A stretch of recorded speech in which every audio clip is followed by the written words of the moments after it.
Salut à tous, c'est Chris de Canonade Photo. J'ai envie de vous emmener aujourd'hui dans un tirage papier argentique, forcément.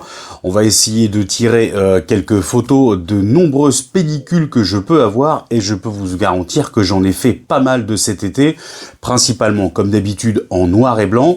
Là, on va utiliser l'agrandisseur Durst M605 pour pouvoir faire ce tirage.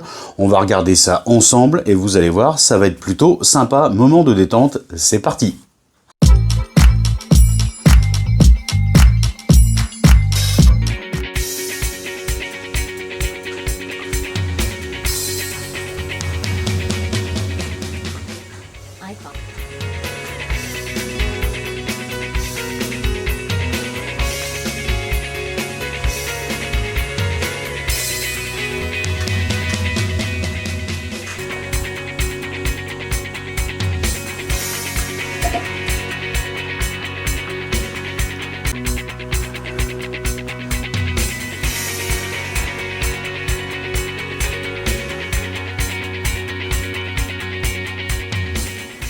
Et comme d'habitude, quand on veut lancer donc ce tirage papier, il va falloir s'atteler avec ces deux Durst M605 noir et blanc et celui-ci, le M605 Color.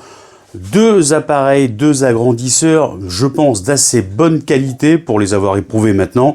Si vous devez en faire l'acquisition, je le redis, c'est une marque excellente pour se faire la main et se faire plaisir. Il va falloir qu'on déballe le matériel et qu'on se prépare pour le tirage. Côté agrandisseur, on est en position, tout est prêt, je vais pouvoir m'installer et commencer à faire mes préparations papier. Côté zone humide, les bacs sont positionnés avec leurs pinces. Il me restera juste effectivement à préparer les chimies qui sont au-dessus. Elles sont déjà bien entendu prêtes, il me suffira de les verser une fois que j'aurai projeté l'image sur mon papier que je vais pouvoir tirer. Voilà, j'en ai pour 2 minutes, je me mets en place, c'est parti. Bon, bien entendu, pour choisir effectivement ce que j'ai besoin comme négatif, il va falloir que je fasse une sélection.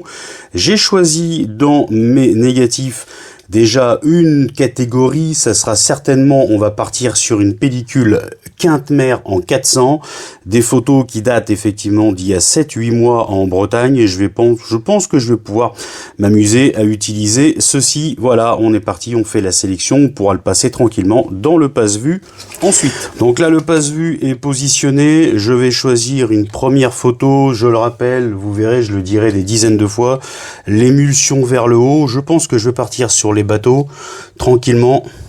Moi je trouve que c'est pas mal là, c'est pas mal, je sais pas si vous l'avez vu, mais dans tous les cas vous avez ici le passe-vue, le négatif qui est positionné dedans. Vous pouvez faire des réglages ici avec les petites pattes. Voilà, ici il n'y a pas besoin de faire grand chose de plus. Vous pouvez tirer un peu si vous avez des doutes. Voilà, moi je trouve que c'est plutôt pas mal hein.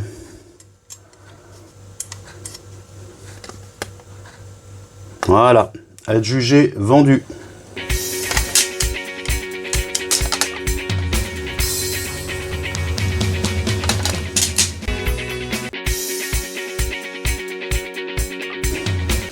Bon, là, je suis en train de faire le réglage, effectivement, sur le négatif. Je suis toujours en position lumière actinique. Ici, j'affine. Je vais pouvoir positionner tranquillement et affiner le réglage de ce côté-là.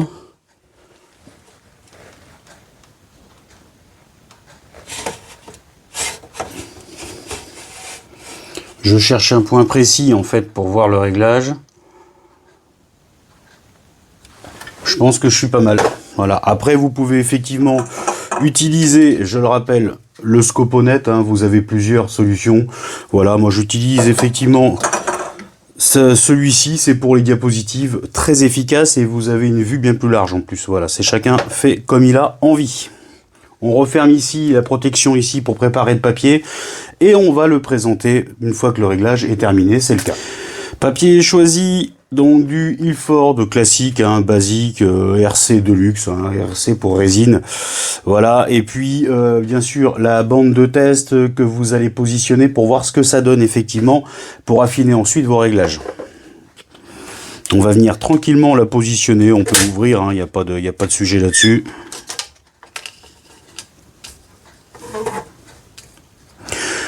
Vous pouvez la mettre en diagonale ou pas, c'est vous qui voyez. Vous avez plusieurs solutions. Il y en a qui, en fonction du paysage et de la photo que vous avez, vous pouvez la mettre en diagonale. Moi, c'est pas le cas.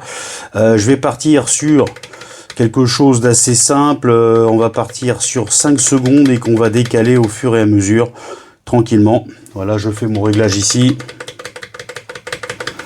Et on fera des tranches de 5 secondes.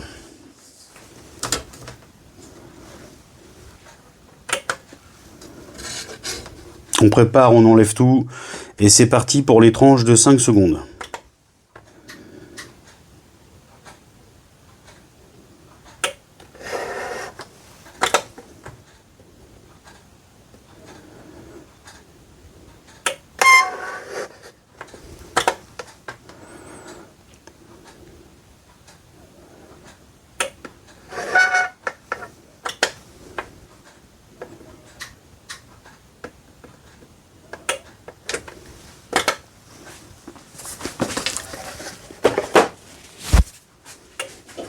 Voilà, c'est terminé, on va pouvoir les passer immédiatement dans le révélateur. On ferme, ne jamais oublier ça.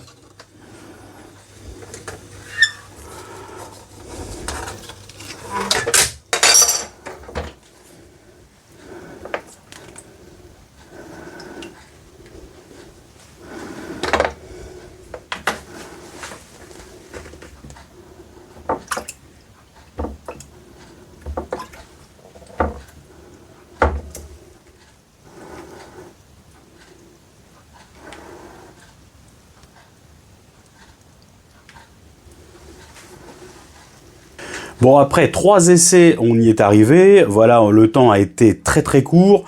1 seconde 7 et 1 seconde 3 pour 2 tirages définitifs pour voir ce que ça donne et je vais vous montrer tout de suite le résultat final.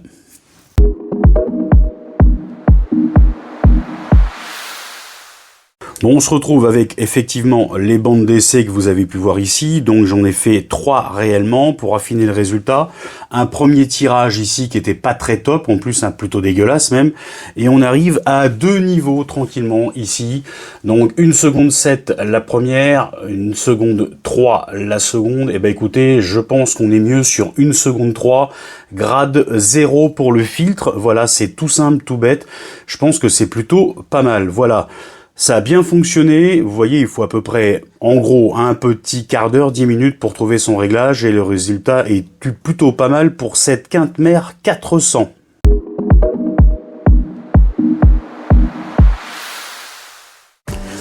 On arrive au terme de cette vidéo, toute simple, toute rapide, j'avais pas envie de faire quelque chose de compliqué, c'est histoire de prendre du plaisir à chaque fois et partager aussi avec vous.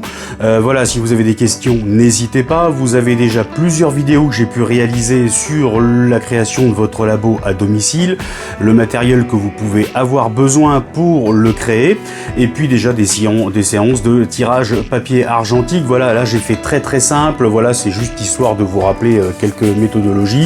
Il y a des imperfections, forcément, le montage aussi aura eu des petits ratés parce qu'effectivement c'est pas facile de tout contrôler, surtout sous lumière inactinique. Voilà, n'hésitez pas, si ça vous a plu, un petit like, vous n'êtes pas abonné, faites-le maintenant, et on se retrouve pour d'autres vidéos parce que sur la chaîne vous en avez plus de 200 et même sur les présentations de boîtiers argentiques et numériques. Et je vous dis à très bientôt, salut!